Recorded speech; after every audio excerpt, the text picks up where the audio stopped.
Standard 3rd, subject EVS.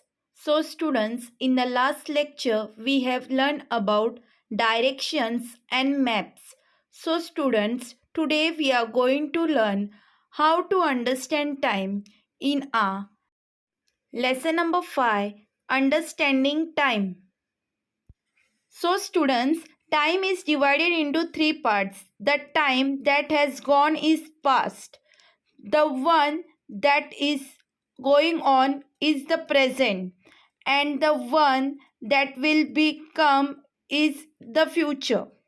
For example, yesterday grandma told me a story. Here, yesterday speaks about the past. Today is Monday. The word today speaks about present. Tomorrow is my birthday. Here, tomorrow speaks about the future. So students, to understand time, we make use of a calendar, a school timetable, etc. A day consists of 24 hours. A period of 15 days forms a fortnight. Two fortnight forms a month, and 12 months form a year. So students, a calendar helps us to know a particular date and a year, week, and the month. So students, we also get to know the number of days in a particular month from the numbers mentioned on the calendar.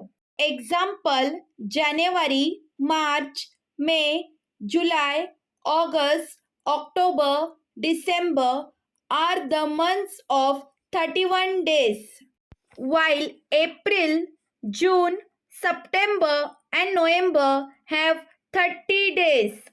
The month of February has 28 days, and after every 4 years, it has 29 days. And at the month ends, we change the page of the calendar. Children, understanding time period is very important for the study of history.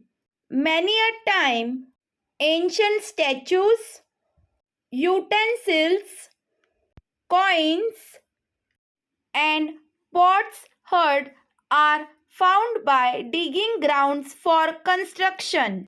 Students, a study is done on such materials to identify the time period they belong to. Time moves on just like the hands of the clock.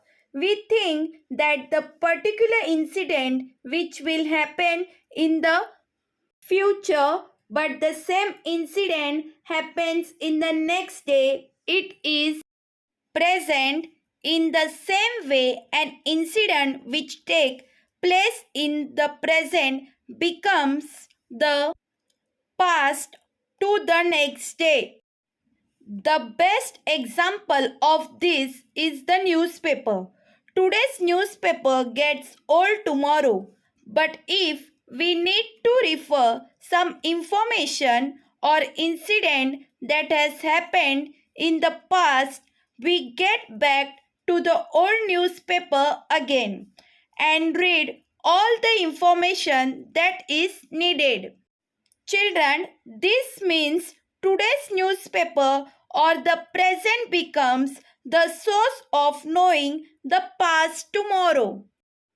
Children, time is divided into seconds, minutes, hours, day, night, fortnight, month, and a year. For better understanding, this way we can measure time. Water clock, clock, and calendar are the instruments used for measuring time, and history of instruments used for measuring time. In the olden days, people could tell the time by looking at the position of the sun.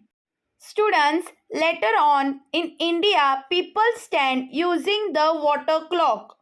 The water clock consists of a big copper bowl filled with water.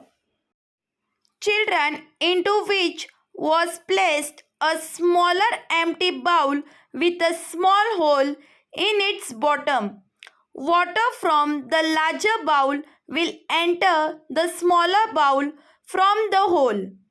Once the smaller bowl was completely full, it snapped. It indicated that an hour has passed by. Children, the hourglass came into use in the Europe during the 14th century. An hourglass consists of two glass bulbs placed vertically in wooden frame. The point at which the two bulbs connected had a small opening from the sand to pass once the top bulb was empty. It was inverted to begin timing again. The empty of the top bulb indicated that an hour had passed. The hourglass was also used in India.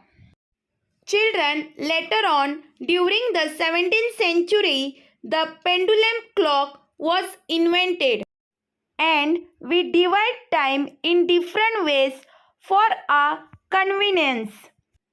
For example, now, a while ago, a while later, or yesterday, today, tomorrow, while doing so, we unknowingly measure time. So, children, now let us remember what we have learned in this lesson. The time that has gone is the past. The time that is going on is the present. The time that will come is the future. We use clock, calendar, timetable to measure time. To understand time, it is divided into seconds, minutes, hours, day, night, fortnight, month, and a year. We get an understanding of time through historical buildings or old objects like coins, statues, or shards of pottery found in an area. 24 hours makes a day. 15 days makes a fortnight. 2 fortnights form a month, and 12 months form a year. We divide time in different ways for our convenience. Thank you.